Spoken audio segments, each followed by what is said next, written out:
Shri Venkateswara gold తాకట్టులో ఉన్న మీ బంగారాన్ని విడిపించి కొనబడును.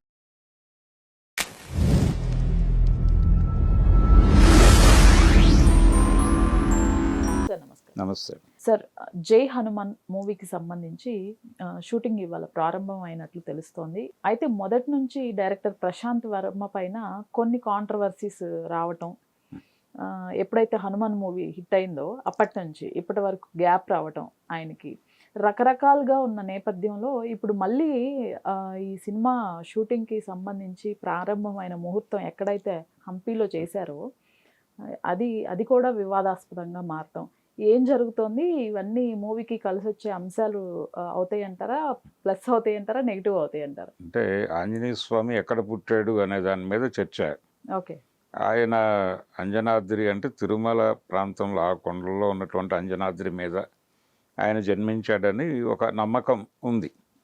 కొంతమంది అభిప్రాయం అది. ఆగమ శాస్త్రం ప్రకారం అదే నిజమని కొంతమంది పండితులు చెప్తూ వస్తున్నారు.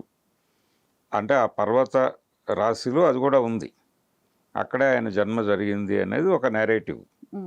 అయితే ఇదే టైంలో ఇంకా రకరకాల నెరేటివ్స్ ఉన్నాయి. ఆయన అంటే రామాయణం ప్రకారం ఆయన ఎక్కడున్నారు, దండకారణ్యం ఏరియాలో లొకేట్ చేశారు ఆయన్ని.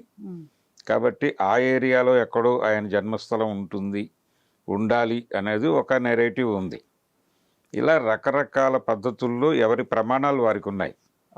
అయితే అసలు రామాయణం జరిగిందా లేదా అనేది కూడా ఒక చర్చ. దేన్ని రామాయణం అనుకుంటున్నాం మనం అనే దాని మీద కూడా రకరకాల కాలానికి సంబంధించి దాని అంటే అది పురాణమా లేకపోతే చరిత్ర అనే అంశానికి సంబంధించి కూడా రకరకాల కాంట్రవర్సీస్ ఉన్నాయి. అవేవి క్లియర్గా లేవు, క్లారిటీ లేదు ఎవరికి. అంటే ప్రాపర్ డీకోడింగ్ జరగలేదు ఆ ఏరియాలో. ఆ డీకోడింగ్ జరపడానికి ఎవరు తీవ్రంగా కృషి చేసిన సందర్భం కూడా లేదు. డీకోడింగ్ చేయటం కోసం ప్రయత్నం చేసిన వాళ్ళు ఘర్షణతోనే ముగిసింది తప్ప వాళ్ళు కంక్లూజన్ వైపు వెళ్ళాల. ఈ పరిశోధనలోనే రకరకాలుగా కొట్టుకుంటూ నడుస్తోంది ఇప్పటికీ చర్చ. కాబట్టి రామాయణంలోనే ఇంత గందరగోళం ఉన్నప్పుడు పర్టికులర్గా అందులో కీలక పాత్ర అయినటువంటి ఆంజనేయ స్వామికి సంబంధించి ఆయన చిరంజీవి అనేటువంటి ఒక అభిప్రాయం ఉంది. ఆయన ఇప్పటికీ జీవించే ఉన్నారని ఇలా రకరకాల కథనాలు ఉన్నాయి. అయితే నమ్మకాల జోలికి వెళ్లకుండా అది నిజమే అని నమ్మి ఏ ప్రాంతపు ప్రజల నమ్మకాలకి ఆ ప్రాంతపు ప్రజలకు వదిలిపెట్టి, అంటే హంపీలో చేశాడు ఆయన. ఇప్పుడు వివాదం ఎక్కడ జరిగిందంటే అంజనాద్రి గుట్టల్లో ఇక్కడ కదా జరగవలసింది, దీన్ని కదా జన్మస్థలం అనాల్సింది, మీరు అక్కడ చేయటం ఏమిటి అనేది ఒక చర్చ. హనుమాన్ అనేటువంటి సినిమా తర్వాత చేస్తున్న సీక్వెల్ ఇది ఈ డైరెక్టర్ గారు. అయితే ఈ ప్రశాంత్ వర్మకి సంబంధించి గ్యాప్ అన్నారు మీరు ఇందాక. నిజానికి ఆయన మధ్యలో నందమూరి బాలకృష్ణ గారి తనయుడిని పరిచయం చేస్తూ సినిమా అనుకున్నారు. అది ఏ కారణం చేతో పట్టాలెక్కలేదు. అక్కడి నుంచి ఆయన గ్యాప్ తీసుకున్నారు, ఈయన గ్యాప్ తీసుకున్నారు. ఇప్పుడు దీన్ని సీక్వెల్ అని చెప్తున్నారు. దీనిలో రిషబ్ శెట్టి హనుమంతుడిగా కనిపించబోతున్నాడు అని చెప్తున్నారు. అయితే ఒక స్టార్ హీరో హనుమంతుడి పాత్ర చేయటం అనేది చాలా అరుదు, అది జరగలేదు ఇప్పటివరకు. అందుకు రిషబ్ శెట్టిని అభినందించాలి. అందులో భాగంగానే తను చేయగలడు, పర్ఫామ్ చేయగలడు అనేటువంటి కాన్ఫిడెన్స్ కాంతారా సినిమా నుంచి ఆడియన్స్లోనూ ఉంది. అదే కాన్ఫిడెన్స్తో ఆయన క్యారెక్టర్కి కన్విన్స్ చేసి ఉంటాడు ప్రశాంత్ వర్మ. కొంతమంది కొన్ని క్యారెక్టర్స్లో నటించడం ద్వారా క్యారెక్టర్కి ఒక బిలీవబిలిటీ పెరుగుతుంది. అలాగే సామాన్యులకి దాన్ని దగ్గరికి తీసుకెళ్లేటువంటి ఎలిమెంట్స్ను కూడా వాళ్ళు పండించగలరు. అలాంటి సమర్థత ఉన్నటువంటి నటుడు రిషబ్ శెట్టి. అందుకని అతను ఈ క్యారెక్టర్ చేయటం ద్వారా ఈ పాత్రకి సంబంధించినటువంటి వాతావరణము, దానికి సంబంధించిన ఇతర అంశాలు జనాల్లోకి వెడుతుంది. అంటే ఇప్పుడు ఈ ఆగమ పండితులు కూడా దీనికి సంబంధించినటువంటి వివాదం రేపటం కన్నా కూడా కంటెంట్ ఏమిటి, వాళ్ళు ఏం చెప్పబోతున్నారు ఆ సినిమా ద్వారా, ఆ సినిమాలో ఏదైనా నమ్మకాలకి భిన్నంగా ఏదైనా చెప్తే దాని మీద మాట్లాడచ్చు. అంతే తప్ప నమ్మకాలకి భిన్నంగా ఉండకుండా, అంటే పురాణం అనేది ఇలాగే చెయ్యాలి అనేటువంటిది లేదు. పురాణం ఆధారంగా తీసుకుని దాని మీద ప్రజల్లో ఉన్నటువంటి రకరకాల అభిప్రాయాలను తీసుకుని సినిమాల్లో చెప్పిన డైరెక్టర్లు, నటులు కూడా ఉన్నారు. ఎన్టీ రామారావు గారు తీసినటువంటి రామాయణం అంటే ఆయన శ్రీరామ పట్టాభిషేకం అనే సినిమా తీశాడు ఆయన. ఆ సినిమాలో ఆయన చెప్పిన రామాయణం వేరు, ఇప్పటి వరకు తెలుగు తెర మీద చాలామంది కమలాకర్ కామేశ్వరరావు గారు లాంటి డైరెక్టర్లు చూపించిన రామాయణానికి భిన్నమైన రామాయణాన్ని ఆయన చూపించాడు. అంటే ఆయనకు ఒక బేస్ ఉంది. ఆయన చదువుకున్నటువంటి పుస్తకాల్లో నుంచి ఆయన అనేక ఉదాహరణలు ఇచ్చుకుంటూ వెళ్ళాడు. ఈ ప్రాంతాల్లో నేను ఇది చదివి ఇది ఇన్స్పైర్ అయ్యి ఇది చేసుకున్నాను అని చెప్పుకున్నాడు ఆయన. కాబట్టి ఎవరి యాంగిల్ వారిదే. అలా పురాణాలని యాజ్ ఇట్ ఈస్గా అది అకార్డింగ్ టు టెక్స్ట్ తీసినప్పటికీ గొడవ చేసేవాళ్ళు ఉన్నారు ఇప్పుడు. అంటే ప్రక్షిప్తాలు అనేటువంటి ఒక విచిత్రమైన పదం వాడతారు మనవాళ్ళు. అంటే వీళ్ళకి కనెక్ట్ కాంది అది ఎవరో కల్పించారు తప్ప అది ఒరిజినల్ టెక్స్ట్లో లేదు అంటారు. ఇప్పుడు సీతమ్మ వారు అగ్ని ప్రవేశం చేశారు అనేది ఒక ఘటన ఉంది. దాని మీద రకరకాల కథనాలు ఉన్నాయి. అయితే ఈ అగ్ని ప్రవేశం సంఘటన గురించి ఎవరైనా క్రిటికల్గా మాట్లాడితే అవతల వాళ్ళు దాని మీద ఆర్గ్యుమెంట్లోకి వెళ్లకుండా అది ప్రక్షిప్తం అనేస్తారు. అలా ఏది ఆర్గ్యుమెంట్కి లొంగకపోయినా దాన్ని ప్రక్షిప్తం అనటం అనేది ఒక ఆచారంగా మారిపోయింది. సో ఈ గందరగోళం మధ్య ఇప్పుడు పౌరాణిక సినిమా తీయటం అనేది గతంలో ఎవరు పెద్దగా ఇబ్బంది పడలేదు. ఎవరు ఏ పద్ధతిలో తీసినప్పటికీ అంటే రామారావు గారు తీసిన పట్టాభిషేకం సినిమాలోనే ఒక సీన్ ఉంటుంది. రాముడు సముద్ర పొడ్డున కూర్చుని బాధపడుతూ ఉంటాడు. ఏమిటి అని లక్ష్మణుడు వెళ్ళి అడుగుతాడు. అడిగితే రేపు ఒక మహాధృవతార రాలిపోనున్నది అంటాడు ఆయన. ఎవరు అని అందరూ చాలా కంగారు పడుతూ అడుగుతారు. అడిగితే నేను అంటే ఆయన తిరిగి ప్రాణం తీయగలనే కానీ ప్రాణం పొయ్యలేని పరిస్థితి నాది, అందుకని బాధపడుతున్నాను అంటాడు ఆయన. అంత బాధపడాల్సిన వ్యక్తి ఎవరు అని చెప్పి మళ్ళీ అడుగుతారు అందరూ. అడిగితే రావణ బ్రహ్మ అంటాడు ఆయన. అంటే రావణుడి మీద రాముడు చాలా పాజిటివ్గా చాలా ఆవేదనతో మాట్లాడతాడు. అది ఆ సన్నివేశం ఆ రోజుల్లో ఆయన తీశాడు కాబట్టి ఎవరికి ఇబ్బంది కలగలేదు. సరే ఆయన ఎక్కడి నుంచో ఆ ఆలోచనకు వచ్చాడు, అది పెట్టుకున్నాడు అని అనుకున్నారు. అదే ఈరోజు అయితే అది పెద్ద కాంట్రవర్సీ అయి ఉండేది. అందులో రావణ పాత్ర కూడా రామారావు గారే వేశాడు. అందులో ఆయన రాముడు ఎందుకు అడవికి వచ్చాడు అని చెప్పి ఒక డైలాగ్ ఉంటుంది. ద్రవిడ జాతిని అంతం చేయటానికి వచ్చిన ఆర్యజాతి ప్రతినిధి రాముడు అంటాడు ఆయన చాలా స్పష్టంగా. అది యూట్యూబ్లో ఉంది, ఆ సినిమా చూడొచ్చు ఎవరైనా. చాలా స్పష్టంగా ఈ డైలాగ్ ఉంటుంది. శూర్పణఖ ముక్కు చెవులు కోసిన సంఘటన, ఆ సందర్భంగా రావణుడి రియాక్షన్. ఆ రియాక్షన్లో అసలు శూర్పణఖ అనుమతి లేకుండా దండకారణ్యంలోకి ఎలా ప్రవేశించారు వారు అని మొదలు పెడతాడు ఆయన. మొదలుపెట్టి ఆ మునిమృత్యుల ప్రేరణతో మన ద్రవిడ జాతిని అంతం చేయడానికి వచ్చిన ఆర్యజాతి ప్రతినిధి రాముడు దగ్గర కంక్లూడ్ చేస్తాడు. ఇది కూడా ఇప్పుడైతే చాలా వివాదం అయ్యి ఉండేది. ఆ రోజుల్లో ఆయన కాబట్టి అలా నడిచింది. ఆ రోజు నిజంగా సీరియస్గా కూడా ఎవరు పట్టించుకోలేదు. కానీ ఆ సినిమా రిలీజ్ అయినప్పుడు చిన్న క్రిటిసిజం వచ్చింది, ఏదో తేడాగా ఉంది సినిమా అని. ఆ తర్వాత దాని మీద ముళ్ళపూడి వెంకటరమణ గారు ఇలాంటి వాళ్ళు కొంతమంది రాశారు వాళ్ళు రాసిన పుస్తకాల్లో. అయితే రమణ గారు రాసినప్పుడు కూడా ఆయన అక్కడ అగౌరవపరచలేదు. అంటే రామారావు గారిని అగౌరవపరచటమో సినిమాని అగౌరవపరచటమో చేయకుండా ఇది ఆయన అభిప్రాయం, ఆయన పెరిగిన లేకపోతే ఆయన చదివిన పుస్తకాల్లో నుంచి ఆయనకు వచ్చినటువంటి జ్ఞానం అది, దాన్ని మనం తోసిపారేయకుండా దాని మీద క్రిటికల్గా వెళ్దాం అంతవరకే. అంతే తప్ప వ్యక్తిగతమైనటువంటి అంటే ఆయన వ్యక్తిగతంగా కించపరచడం అలాంటి పనులు చేయకూడదు అన్న గౌరవప్రదమైనటువంటి సమీక్ష చేశాడు ఆయన. అందుకని ఇలా ఈ గొడవలు ఉన్నాయి. పురాణాల మీదే ఇంత చర్చ ఉన్నప్పుడు బర్త్ ప్లేసుల మీద కూడా చర్చ ఉంది. అంటే రాముడు అయోధ్యలో పుట్టాడు, అక్కడే ఆలయం నిర్మించాలి అనే చర్చ జరిగినప్పుడు కూడా లేదు అని చెప్పి రకరకాలుగా తీసుకొచ్చిన వాళ్ళు ఉన్నారు. సరే ఏది ఏమైనా అక్కడ రామాలయం నిర్మాణం జరిగిపోయింది. ఇప్పుడు జనాలు వెళ్తున్నారు, దర్శనం చేసుకుంటున్నారు.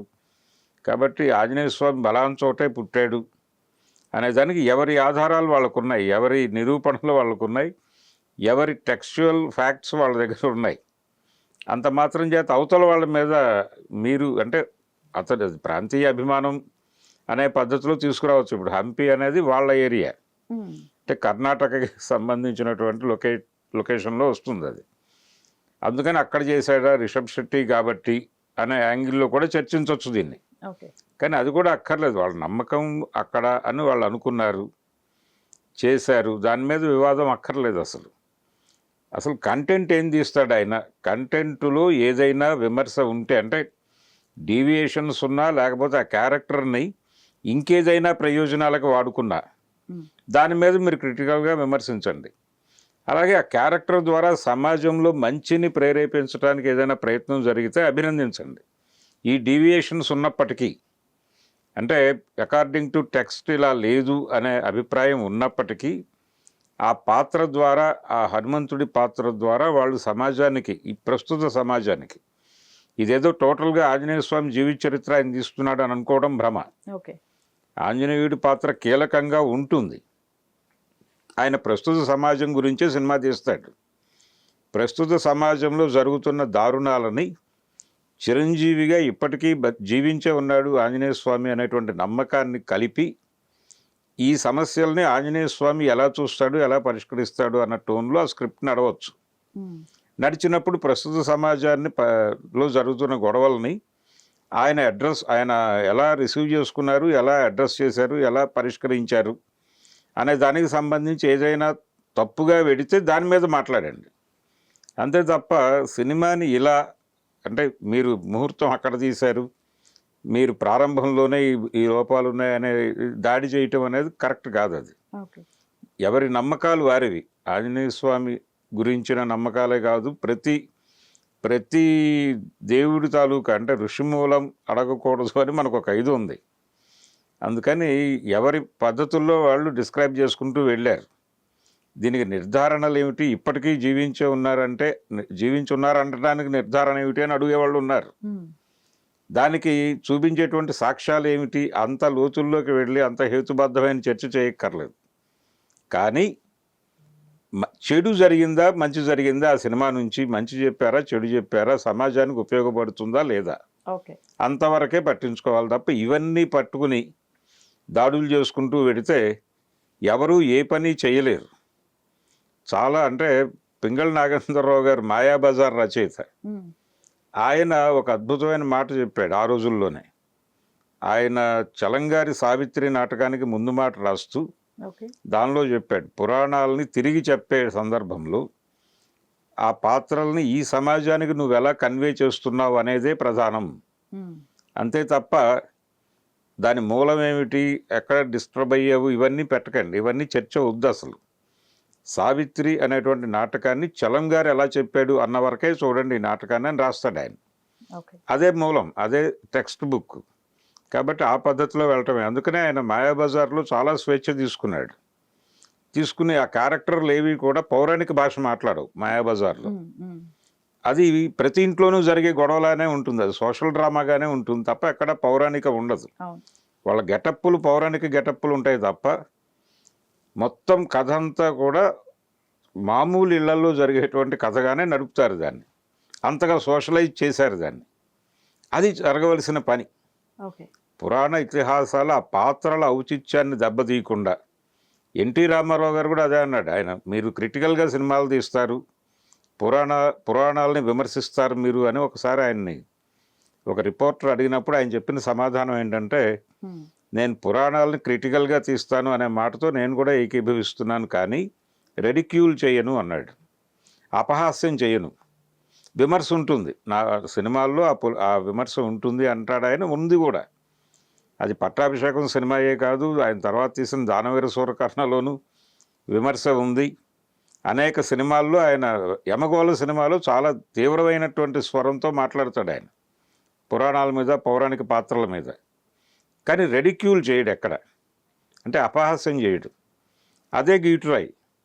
అపహాస్యం చేయకుండా మీరు క్రిటికల్గా వెళ్ళండి, దాన్ని తప్పుపట్టాల్సిన అటువంటి అవసరం లేదు అనేదే రచయితలు, కవులు అందరూ చెప్పినటువంటి విషయం.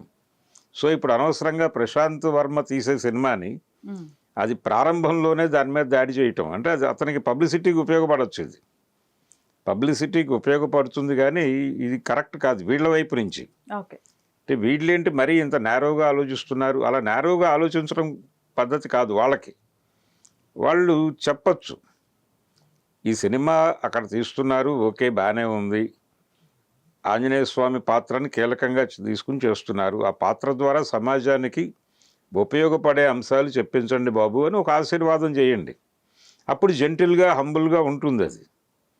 వారు జెంటిల్గా వ్యవహరించాలి, వీరు హంబుల్గా వ్యవహరించాలి ప్రశాంత్ వర్మ వైపు నుంచి. అంతే తప్ప ఘర్షణాత్మక వైఖరి కూడదు. పద్ధతిగా దీన్ని మంచి జరుగుతోందా చెడు జరుగుతోందా దీనివలన అనేదే క్రైటీరియా తప్ప ఇంకేమీ కాదు. ఇది అనవసరమైన రప్చరే. ఓకే. ఉపయోగపడితే ఉపయోగపడవచ్చు, అతనికి సినిమా పబ్లిసిటీకి ఉపయోగపడవచ్చు, దీని మీద 4 టీవీ ఛానల్స్లో డిబేట్లు జరగచ్చు, ఆంజనేయ స్వామి నిజంగా ఎక్కడ పుట్టాడు అని దాని మీద చర్చ జరుపుకోవచ్చు. అక్కడ కూడా ఏమి తేలదు. ఎవరి నిర్ధారణలు వారు, ఎవరి పుస్తకాల్లో నుంచి వారి కొటేషన్స్ తీసుకొచ్చి అక్కడ ప్రదర్శించడం తప్ప, సైటేషన్ ప్రదర్శన తప్ప ఇంకేమీ జరగదు అక్కడ. Right sir, thank you so much. Thank you అండి.